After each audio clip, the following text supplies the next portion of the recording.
the basketball player heights that you see is actually like It's the a rarity. minority. It's, yeah. It's not. It's what you see though. And the tall women is a minority. Can we find each other, please? There's already issues of whether we're gonna get along and vibe or same faith or the music taste. Like there's a lot of other obstacles, but can we just squash it here? His and her point of view.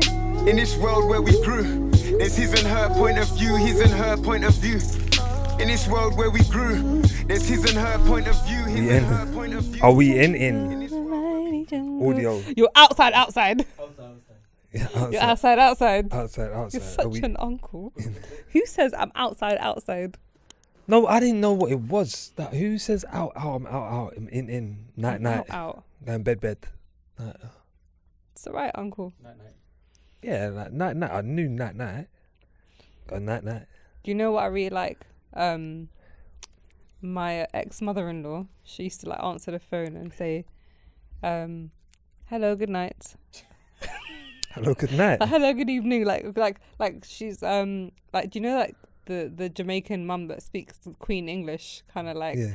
but then she'll say good evening, good night. But then I'm like, she's like starting the call and ending it in one, but she's just being polite. Thank she's you, addressing please. like it was like hello, Thank hello, you, please. hello, good evening, or hello, good night, and I'll be like, oh, hello, I guess we're done. Yeah. hello. I guess we're done. It was cute though, the way she did it. It was like her tone was just really cute. Anyways, hi, Aaron. No, I don't know. Listen, it's too late. Just embrace it. Hi, H. Ebs. H-Ebs. Yeah, H. Ebs. H-Ebs. Hebz.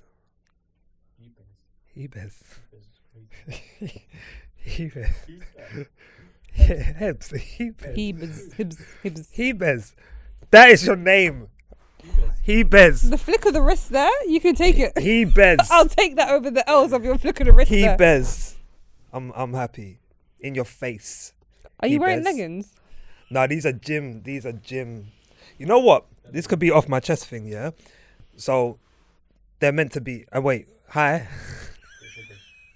We hadn't done introductions. Hi, I forgot people were watching. Hi, guys. Hi. Welcome to His and Her Point of View. I'm going first with your boy Aaron. Big Aaron. A man like Hebz. Mama Hebz in the building, where we take your dilemmas, unpack, and get things off our chests. No need for me. I can just sign out. No need. I'll take it from here. No. I'll take it from here. Feel free. Yeah, what do you want to get off your chest, please, with your leggings? No, it's not leggings, yeah, but this is the problem. So these are gym trousers, joggers. Interesting. Online, I'm not gonna lie, they looked a bit different. Not gonna Do you lie. think it's your height? No, I think it's because he's height. He's tall. No, so they're loose. If I got the larger size, Mm. the waist would have been too Too big. too wild. But then around my calves, they feel tight. But Mm. then they're meant to feel tight. They're So meant they to be fit right then. no, because they're meant to be loose. Like here, Yes. the thigh area Around your is crotch loose, and so I could thighs. squat in these and it wouldn't be an issue. Fantastic. But if it was I tight can everywhere, squat in leggings. no, but what are they stretchy? Yeah. No, but The leggings. That's what leggings do. I don't know, Stretch. man. I'm not out here wearing leggings. Anyway, How did we get here? what do you want to get off your chest? Yeah, this was it. Feeling no, because when you're a certain height, I'm a certain height, right? Mm. And man's kind of wham. You can't see it fully on the camera, but I'm kind of wham. Yeah, there we go. Biceps being shown over here. Certain clothes don't fit me how I want them to fit me. Mm. Zara's the worst. So XL and Zara, It's not the one for you. it's not the one because it goes wider. Does it make you feel? It doesn't go longer. Okay, yeah. It's just it's accommodating to the waist. No, It's I'm accommodating. talking So about it's being t-shirt. generous. I'm talking about t-shirt right now. Shoulders. Jackets, whatever. Yeah. Okay. Cool. Some So things we'll are talk too about tight. sizes No, because earlier. things should get longer in length, not wider. Okay. But European sizes throw me off. I'm not gonna lie. Zara breaks my heart in size. I'd rather not. It just ruins my self-esteem. So I just don't go to Zara. Because Zara's No, not Zara's made, got really nice clothes though. but I know, but they don't have things that fit me. No, but that's where this is my whole chest part. Yes, I'm saying. No, So but it ruins my life. So I'm in what's agreement she with done? you. I'm How in did she do this? I'm in agreement How with did him. she manage to just flip it? I'm in agreement with you. How do you manage to flip it? I was trying to relate to your story by saying, me too. Rather than going, Not everything needs not a me too. Excuse me, when I go against you, Not it's not what you do to everything me. needs a me It's not what you too. do to me. I'm agreement of No, you. but you could Why have you just trying to tapped. be You me could have to just me? tapped it. You know what you could have done. You know what? What's on your chest, and I'll show you exactly how you should have done Well, it. I'll just continue the conversation and then get things off my chest. Okay. No, I'm very similar. done. Where I No. have to go like 2 sizes up How to does fit it make my you thighs, feel? but my waist is How does really it- and big, how and does I it have make to you wear a feel? belt. And how does it make I you have to feel? buy items that has a belt or a drawstring, otherwise it's game over. And how does it make you feel? This isn't therapy, sir. No, but All right, do you want me to get things off my chest? Of course you can. I don't know what he's on. What would you like to get off your chest? Today? Ladies, And men. I appreciate We've got you. men. as well. Ladies, I'm talking to you right now. And men. Man them. Ladies, And men. can I get things off my chest?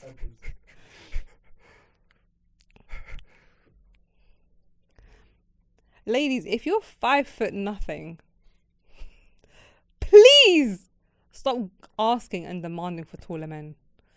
5 nothing, ladies, you're a cute little package. Isn't that just You're 5 foot? pretty by the and way? you're cute. It's You're just 5'1", you're 5'2", you're 4'9", but trying to scrape 5 foot. You're cute. We get it. Everyone is taller than you. Why are you being selfish and greedy and asking for the 6 foot plus guys? It's disrespectful. Some people like us who are 5'7", 5'8", 5'9", 5'10", 5'11", yeah, we need the 6 foot something so we can wear heels, so we can feel feminine. And you guys want to be greedy and go above us. Listen,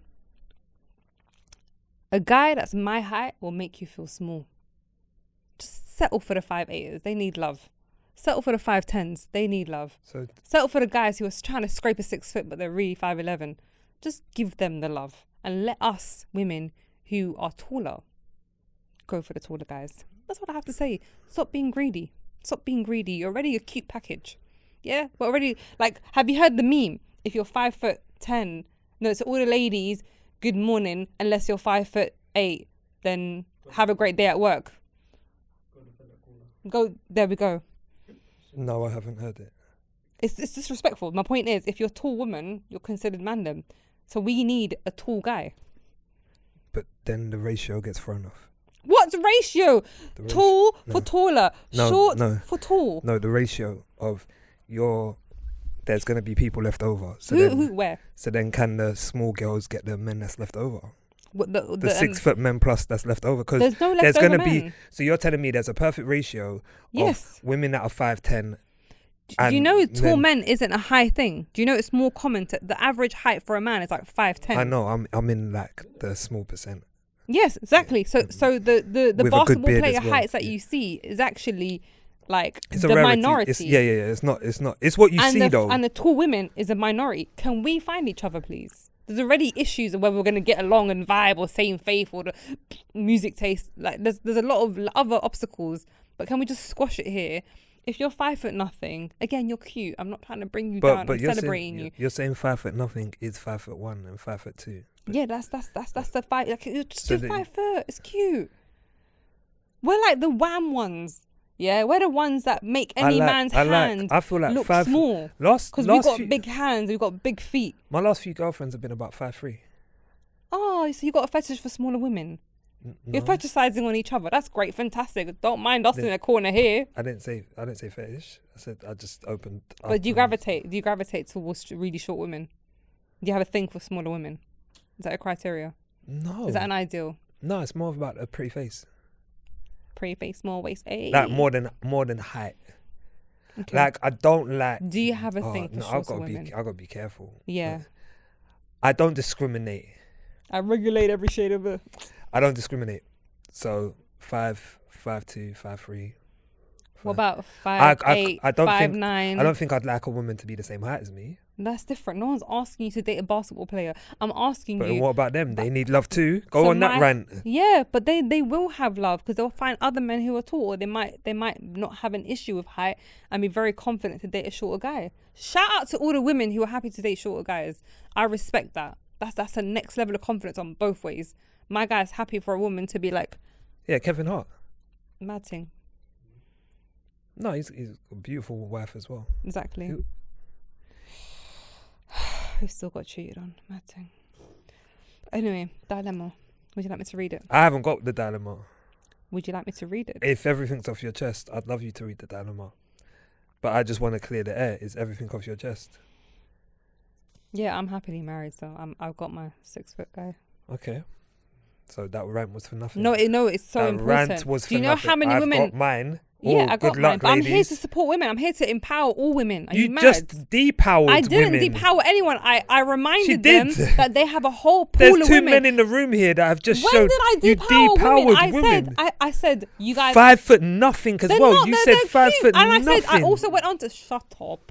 I went on to Said stop 5 it. foot nothing. I went on you to know? say I went 5 foot I 1, went- you're nothing. I 5 went foot on 2, to say- you're nothing. I said 5 foot nothing. You're 5 foot and you're 5 foot and a sneeze. Oh, you're not making like it it's better. cute. You're cute. You're a package. I want to be cute. I can't be a package. I can only be a package if a guy is taller than me, much taller than me, towering over me. 5 Then I feel like a little cute package. ladies, Until then, I think, just feel wham. I think you're amazing. I feel like Hulk. I feel like all ladies are amazing. Hulk. Doesn't matter your height. I'm Shut disassociating up. Dilemma myself from time, what's guys. been Thank said. you so much for dilemmas. We appreciate you guys. Thank you so much. Thank you so much. I'm gonna read this real quick because running out of time. We're pressed. Okay? Did it We come spend in too from much someone time that off our was chest. 5 foot or above? I'm just checking. They Before. didn't mention it. Okay. Okay. All right. We would like you to mention your heights. Hey, when Aaron writing and in. Hebz. I'm fed up with my dead end job and having opportunity, and I haven't. Okay, let's start again. Yeah, you better start again. Hey, Aaron and Hebz. I am fed up with my dead end job, and I have an opportunity to work in Dubai for a minimum of 6 months to a year, rent free, as I'll be staying at a friend's house to work in real estate. My friend has himself set up for life by changing career paths and has told me to do the same for myself and my family. I have a girlfriend and 3 kids. My eldest son is 8 from a previous relationship. The relationship with his mum is hard work. So do I take the opportunity to potentially change mine and my family's lives forever and deal with the storm to come from my ex, or do I stay put in the UK? I know a few people going through stuff like this, right? And the first thing I'd say, are you really going to change? Like, it sounds nice. I'm going to change my family's life and my kids' life and my life forever. Like, in 6 months? Really? Like, are we really going to do that? You might go out there and make a bit more extra money. Is this going to be life-changing? Or is this going to be nice? Because that's the difference. If you're really going to change the life and the future of your family, okay, I'm going to go with that narrative. But just in case you're not, I think that needs to be addressed. Is it going to be nice and you're going to make a bit of extra money? Or is this going to change the future? Only you know that. But some people go 6 months without seeing their kids and they live in the same country. Right? Word. If you're going to go 6 months without seeing your kids and you feel, oh, you're... I don't know from that. If it's his child, is he going with his family? No, he's not going with his family. So He's none of staying them? rent free with his friend. Yeah. Okay, so the woman you're with and your kids are seem to be cool with that. You're just thinking about the 8-year-old, which is a toxic relationship, right? Not a great one. The advice I gave to my friend who was going through that was that he should obviously discuss it with his child. And if you're going to come away from your child on a planned basis, you need to be as consistent as you can with your child during that period of time. Agree. It's no good just, all right, I'm going to go out there and I'll chat to him when I can chat to him. No, there needs to be a structure in place. How often is your child going to come and see you? Is he going to come and see you? Are you going to come back over? Are you going to send money? Yeah. So many areas to go into. But I could only do it if it was changing my kid's life. Otherwise, See, the thing is, I was going to consider doing the same. I think there's a lot of people who do consider going abroad because I'm not going to lie to you, like, the UK isn't the one when it comes to making money and stacking because our tax is disgusting. horrible. Like, when I see my payslip before tax, I'm like, oh, girl, you rich. Then I see how much I'm getting taxed and I'm like, girl, you po-po. And it's actually very humbling, like, to how much, and I know we have so much that other countries don't have as far as NHS, blah, blah, blah. But I say this to say I've seriously considered going away to the UAE. But I carried the guilt of stopping my son from seeing his dad as consistently as he'd see him. So I felt like by me going to the UAE with him means that his dad will have to only see him on holidays or whatever. 'Cause I don't have the finances to, or the means or the consistency to bring him back and forth as every other weekend. And therefore I actually stopped myself from traveling without even having a conversation. I just thought, like, it's very selfish for me to do so.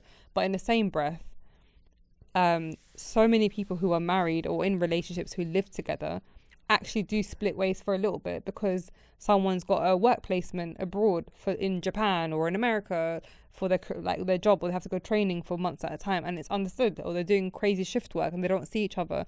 But it's a sacrifice that you make collectively for the sake of the greater good. So if you know this opportunity is going to give you experience and it's also going to help you stack, so him getting into real estate might change the game for him. So he might build not only his credentials out there but also his finances, but then he can come back to the UK and take a next level career path in the UK already established in Dubai. But what I'll say is also very risky is when you go to Dubai, you can easily get caught up in that lifestyle, and that lifestyle is expensive. So are you going to get a chance to really stack? Do you have the discipline to do so?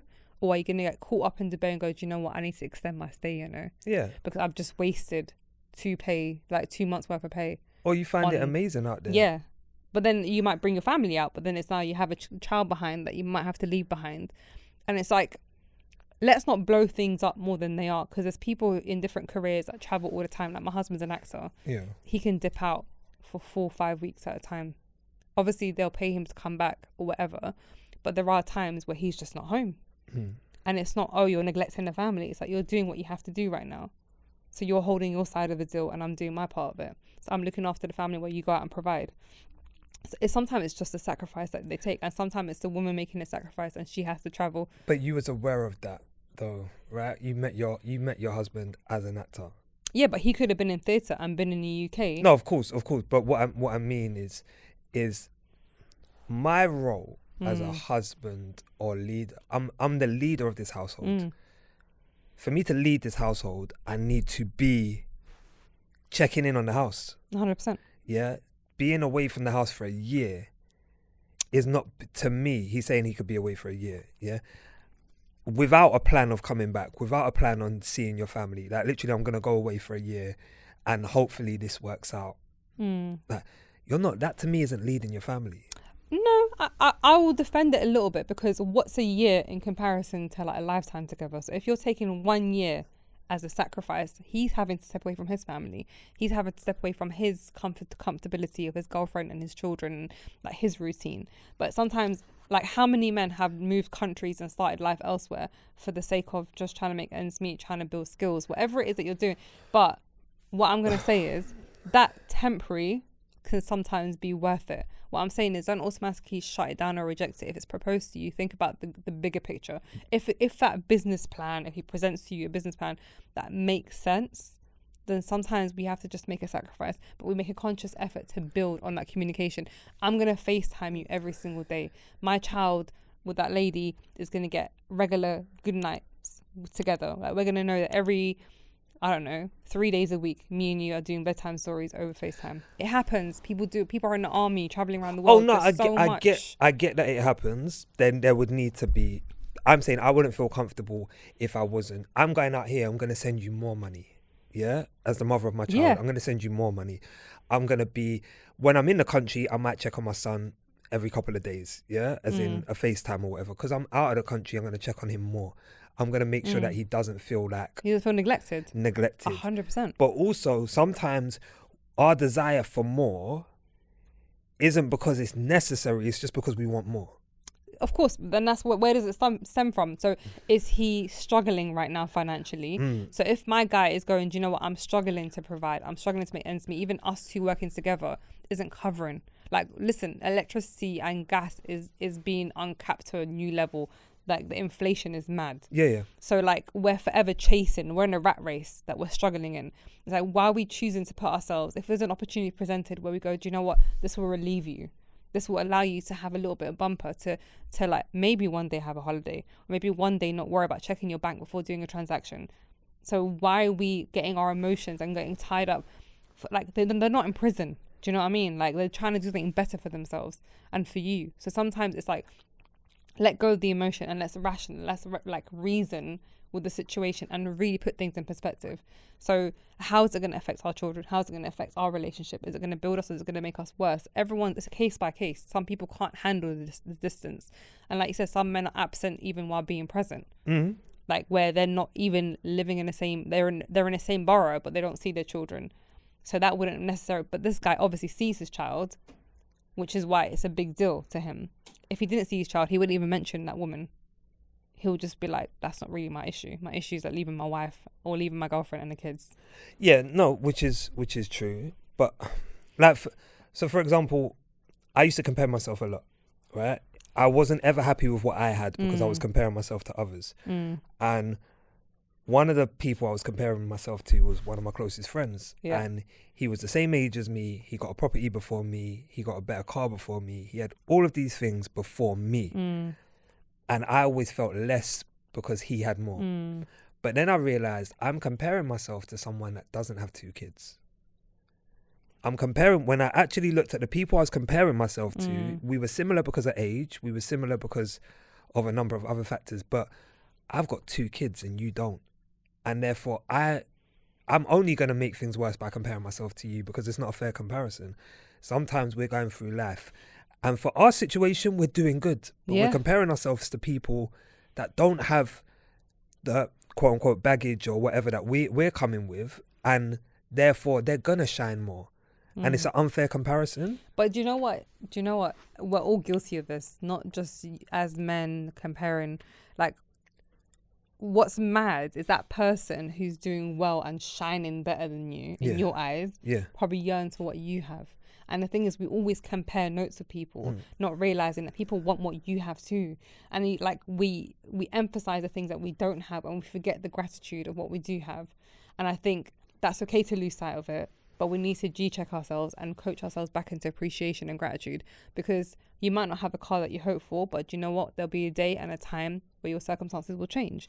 And just the same way, he might not have the children that he wants, and the person, the woman to hold him down, but one day his circumstances may change.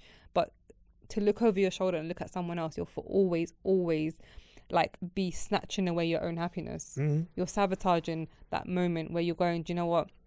I don't have that car, but I have 2 children that admire me. I have 2 children that I can support. I have 2 children that people are hoping for. And I think that's what we can't lose sight of, is what we do have, and understand that we need to just trust that when it's our time, we'll get it. And maybe you'll never have that car, but what is a car? In perspective, what is really a car? Some people have to catch a bus for the rest of their life, and we're complaining about having a slightly run down 13 plates, 21 plates. I mean, it's always good to desire more, right? It's always good That's to set your sights on something and be realistic with it. I think I was coming from a place where it was making me frustrated. It was making me feel like I needed to change something, because... Did it motivate you for change, or did it bring you know what? down? I had a conversation with my friend and I said, how have you done it? How have you got your property? And he said, I had to get a grip on my finances. And he actually gave me advice that I then used and then was able to get my own place. Sick. And I think sometimes what we're doing is we're looking at people as not enemies, but competition. It's like, my friend's competition to me. Like, we both can't win. Yeah. Has to be either or. And sometimes just by speaking to these people around you and saying, look, how did you manage to do that? You know what? Humbling yourself. But that's the thing. We're so prideful to ask those questions. Yeah. One of my off my chest that I wanted to get off my chest was the fact that we don't celebrate each other enough. We look at each other and we're too scared to even ask for help. We're too scared. Instead, so we look at each other and go, "Oh, she thinks she's too." Especially as women, like, we bring each other down rather than go, "Okay, help me out." Yeah. Or what is it you did? Or I admire what you're doing. Like, we can't give credit and give people their flowers. Sometimes we're so insecure that we're just like, we're watching them, but we're kind of feeling some kind of way about it. But why are you doing that for? Like, I'm very pro celebrating. I'm very pro, like, teach me. Yeah. Because I need to be taught. For the rest of my life, I need to be taught. Like, you'll teach me something today and I'll be like, rah. I'm always teaching you stuff. Okay. Just ruined that moment. But my point is, like, whether you're older than me, younger than me, we all have wisdom, like, at different stages in life. And I think we shouldn't shy away from asking questions or seeking help. And actually him turning to his friend and going, I need to get my money up. How did you do it? Oh, I went to Dubai and I did this and I did that. like he probably knows how much money he can make in that 1 year, whether it's realistic or not, whether times are changing in Dubai, because everyone's moving to Dubai now. So it's like, are you really going to do that? I think it's something that people shouldn't frown upon. If someone can make a decision that will better the family, a temporary, you know, amount of people, like, especially like North African and West African people who like their mum and dad disappeared for like a year or two, and they've come back and now they're stable. If the children are young, they can hold it down for a bit. Someone I think can 8. hold it down. I don't know. I think 8 is an age where the child could be impacted, because I'm thinking Tyler at 8. If I was to say to Tyler, I'm going away for a year, at 8, I feel it would hit him. It would hit him, and I'd have to balance that though. Is this going to have a negative impact on my child's mentality, on his education? I'm weighing that against, but I'm going to come back with more money. But you come back with more money and more experience. You get more in CV, so you can come back to the UK and you can go into some other real estate, private, fancy. Yeah, but money up. It has. I think we're both in agreement. Yeah. It has to make sense. It has to make sense, and it has to benefit your child. 100%. If this benefits you because it's more money, you then get a better car. You're then if it's materialistic things, no. Yeah. If it's survival, yes. Because at the end of the day, listen, Aaron, if you're in a financial position, right, as a man, be honest, if you're in a financial position when you're struggling, that energy can deflect on your children. If you feel like you're not worthy enough, or you feel like you're not holding it down the way you should, that can also impact the way you interact with your children. If your mental space isn't in the right space, yeah, and this is me being very pro male mental health and purpose. If you're struggling, that sacrifice might better you and then allow you to be a better father, because you feel like, all right, cool, I can bring something to the table. I can look after mine. I can do this. I can do that. And that's something maybe culturally is important to that person. Yeah. And as long as it's not at the deficit and the detriment of your child and the woman, then just there's no harm. But you know what? I don't know what life brings. You're being pro men. I'm being pro women here. Yeah. As you do, as the men will say. As you do. As I do. The mum of the 8-year-old. Yeah. I can hold it down. No, but also she doesn't have that luxury of saying, you know what? She might not have the luxury of saying, I'm going to go Dubai for a year. That woman. Hold tight with the child. I was that woman. While I go to Dubai. And I think that is... But a woman can take her child to Dubai. She can. She can. So my point is, we can have the option to travel, but most women struggle because we feel guilty. The same way we say in relationships that don't serve us anymore, because we feel guilty separating the child from the parent.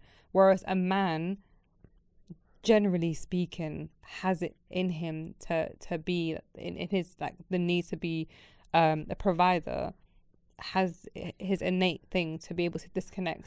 Our role as a man is to leave the home, get the food, bring it back to the table. That's a traditional role, right? That's traditional. That's what we're programmed to do, right? If you explain to the child and you make sure that you're normalizing it, like, I'm going to be chatting to you all the time, and you're committed to that, you're sticking to it, you're a man of your words.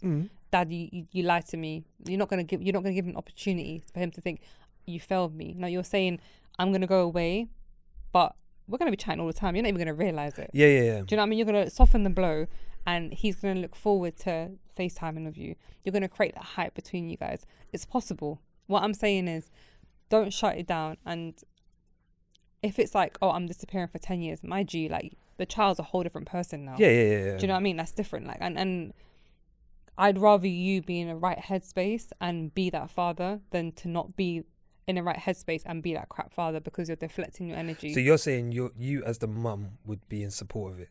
I would be in support of it if you can justify it to me. I always say, like, even when it comes to education, if my son said to me, Mum, I don't want to go to university, show me your plan to justify why you not going to university will make you a better person. So give me your business plan to why your career path that you're going to choose is going to make sense. If it makes sense and I can see it being realistic, I will support you in it. It's not my norm, but I'll support you in it. So it's like being open enough to understand and listen. And the whole point of being a supportive partner is to be able to take in that information and to support your husband and your spouse in these decision making for the greater good. Yeah. If it's selfish, I want to buy a Ferrari, I want to look, my guy has a watch and I can't even buy a watch. Yeah. Let go of your ego, bun your ego. I don't care, your ego, you can't take it to the grave. Like, I have no desire, but for you to leave a legacy behind, for you to be that impeccable father, for you to thrive to be that man, sick.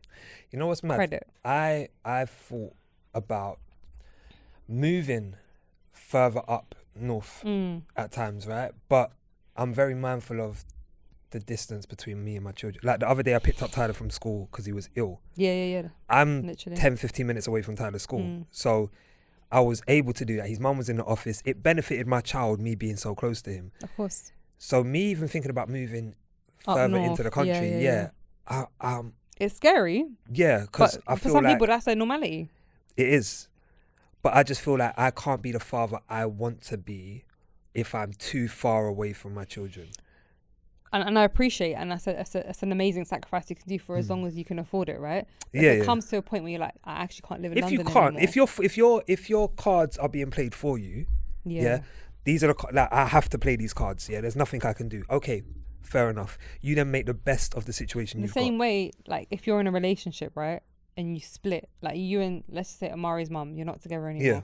Already, just by ending the relationship, you're not allowed to be the father that you wanted to be, right? That's just the normal default. Okay. Because you're now removed from the household, or you got whoever left. Yeah. My point is, you're no longer in the same household with him every single day, so you can't impact him every day as you ideally hope for.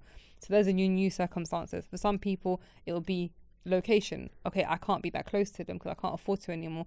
Cool. So there's so many limitations, but you can make it a limitation if you emphasize on the limitation. If you focus on what can I do in these circumstances, how can I better it, what can I do to maximize on these opportunities, rather than go, well, I'm a crap dad, let me marinate in that energy for a bit. It's doing everyone a disservice. No. Thriving. I believe you on that. I'm with you on that. I just think coming back to that, there's nothing wrong in my eyes of doing it if it truly benefits the family. That's what I'd really like to be interested in. How much is this really benefiting the family? What kind of relationship do you have with your child at the moment? If you see him once a month, is it really you're going to miss 6 meetings with him over the course of 6 months? I think there's nothing wrong with it, depending on how you lay this out to those involved, to the mother of the child, to the child himself. Depending on how you do that, would to me depend on how comfortable I would feel about someone leaving the country. I think another thing to be mindful of, if his mother of his child is already giving him hell by default, right? It sounds like she's giving him stress according to him, which is very biased. Yeah. If he's always going to be crap in her eyes, does it make a difference whether you're here or not here? Like if because you're not doing it. You're not. But like respectfully said, bun her. It's not like she can think what she wants about me. No, but that's what I'm saying. So where he's emphasizing, do I listen, feel the storm of her reaction? Yeah, let her do what she's gonna do. At the end of the day, if she's always gonna be like, you're not good enough, you're this, you're that, then that tone's not gonna change. That tune's never gonna change. Whether you're here, living on her lap, there'll always be a reason to bring you down. If her mindset is hurt and it comes from pain, that pain, until she heals, she'll always revert back to you're this, you're that. The same way a man who's not healed is always like, you're mum, you're this, you're that. Yeah. Like that comes from pain, and that pain shouldn't block your blessing. So if she's not mature enough to go, do you know what? Cool, I can hold it down for a year. Your child's old enough. My routine's already in place, because already when you're the primary carer, you have to kind of deal with the idea of being a full-time parent by yourself. So she could potentially, to an extent, manage it, but you need to find ease. So I'm going to make sure financially, now that I can't take him on a Wednesday, that I've got cover for you. Well, I'm going to pattern it where my sister can come and collect him. Yeah. So I'm easing you and relieving you and not actually burdening you. Like, if he's trying to problem solve, then at least he's doing everything he can. If she's still going to cuss him out, just take the L, innit? Take the L. Take the L. Any other? No, I know a few people going through that, and I'm always kid focused. So I'm like, okay, as long as it benefits your child, as long as you're still going to be in your child's life and you're going to make an active effort to be present in whatever capacity you can, cool. That needs to be the focus. Can I, 1 second, Aladdin, how much time do you have? I want to throw in the mix quickly. All right, cool. Something I wanted to throw in the mix, which is really interesting. my son's 9 and my stepdaughter's 9, right? Yeah. And I have this massive fear of raising my son in the UK. Like, with everything that's happening in the media all the time, everyone's being killed off or in jail or whatever, bullied. It's really peak right now to be raised in London. Like, going to school, you're not safe. Everything's just mad. And it scares me to know that my son's in year 4 and soon we're going to be looking at secondary schools. Yeah. And I always told my husband, like, one of my potential deal breakers were, I don't want to raise my son here for secondary school. We need to be out. Okay. And I met him and he's got a 9-year-old. I went, this is sick. But he's like, I can't leave my daughter behind. Yeah. But then now we're in a conflict where, not even a conflict, where I'm in a stuck position where I respect him enough and admire the fact that he wants to be present in his daughter's life. But I'm also freaking the hell out to where, should I go, like, do I have to just trust the process and stay in the UK and let my son potentially be exposed to drama? Like, I'm very torn right now. It's like, what would you do in this situation? I think because of your situation, you have a lot of trust in your husband. And I think by having so much trust in him, again, situations like this that even put fear in you demonstrate that level of trust. Like, you know what, you're leading this house as the man here, you're leading this household, and that's what I wanted you to do. I wanted you to come in and lead this household. Now, it's easy to lead when I'm not worried about anything. Take me wherever you want to take me. I'm relaxed here. Allowing a man to lead in fearful situations requires a lot more trust and faith. And this is one of them where you're like, look, this panics me. It absolutely panics me. I've got fear here, but I trust you and I know that you're going to protect me and my son and our family. I think staying here is a scary thing. Tyler's about to start secondary school in September. And I look at who Tyler is. I look at his character. And I'm like, Tyler's innocent. Yeah. He's so innocent. And because he's so innocent, he's going into a jungle. Yeah. And how's he going to be in this jungle? And I was kind of worried with Amari, but with Tyler, I see he just has this naivety. It's even more innocent. He just seems more innocent. But Amari had the ability to just make friends and he was fine. And I know Tyler's got that in him.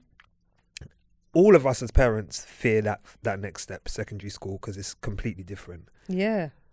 And you're like, if anyone,